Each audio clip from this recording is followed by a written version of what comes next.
'Twas in the bleary middle of a hard-boiled Arctic night.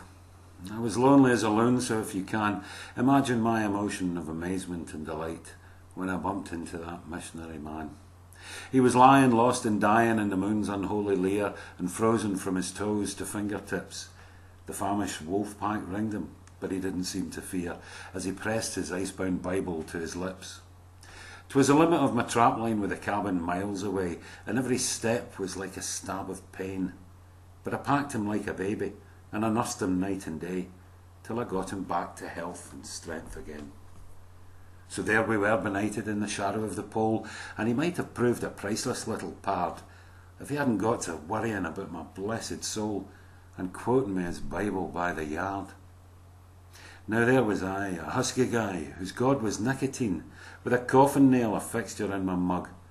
I rolled him in the pages of a pulpwood magazine and hacked him with my jackknife from the plug. For oh, to know the bliss and glow that good tobacco means, just live among the everlasting ice. So judge my horror when I found my stock of magazines was chewed into a chowder by the mice. Well, a woeful week went by, and not a single pill I had, me that would smoke my 40 in a day. I sighed, I swore, I strode the floor, I felt I would go mad. The gospel plugger watched me in dismay. My brow was wet, my teeth were set, my nerves were rasping raw, and yet that preacher couldn't understand. So with despair I wrestled there, when suddenly I saw the volume he was holding in his hand. Then something snapped inside my brain, and with an evil start, the wolfman in me woke to rabid rage. I saved your lousy life, says I, so show you have a heart, and tear me out one solitary page. He shrank and shrivelled at my words. His face went pewter white. 'Twas just as if I'd handed him a blow, and then he seemed to swell and grow to heaven's height. And in a voice that rang, he answered, "No." I grabbed my loaded rifle and I jabbed it to his chest. "Come on, you shrimp, give me that book," says I. Well, sir, he was a parson, but he stacked up with the best, and for grit I've got to hand it to the guy. "If I should let you desecrate this holy word," he said, "my soul would be eternally accursed. So go on, Bill, I'm ready. You can pump me full of lead and take it, but you've got to kill me first."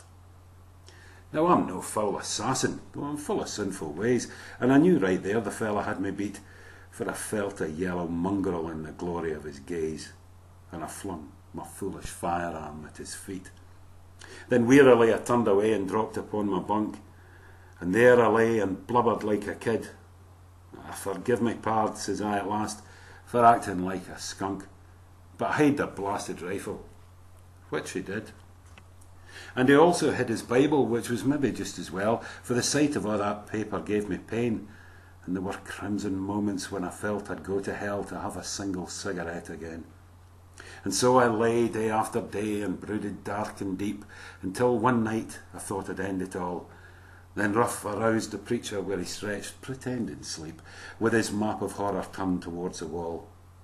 Says, "Here, my pious pal," says I, "I've stood it long enough. Behold, I've mixed some strychnine in a cup, enough to kill a dozen men, believe me, it's no bluff.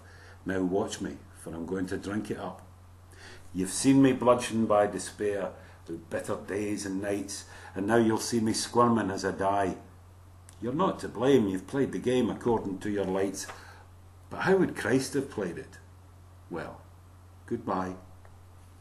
With that I raised the deadly drink and laid it to my lips, but he was on me like a tiger bound, and as we locked and reeled and rocked with wild and wicked grips, the poison cup went crashing to the ground. "Don't do it, Bill," he madly shrieked. "Maybe I acted wrong. See, here's my Bible, use it as you will, but promise me you'll read a little as you go along. You do? Then take it, brother, smoke your fill." And so I did. I smoked and smoked from Genesis to Job, and as I smoked I read each blessed word, while in the shadow of his bunk I heard him sigh and sob, and then a most peculiar thing occurred. I got to reading more and more and smoking less and less, till just about the day his heart was broke. Says I, "Here, take it back, my lad. I've had enough, I guess. Your paper makes a mighty rotten smoke." So then and there, with plea and prayer, he wrestled for my soul, and I was racked and ravaged by regrets. But God was good, for lo, next day there came the police patrol with paper for 1,000 cigarettes. So now I'm called Salvation Bill, I teach the living law, and ballyhoo the Bible with the best. And if a guy won't listen, I sock him on the jaw and preach the gospel sitting on his chest.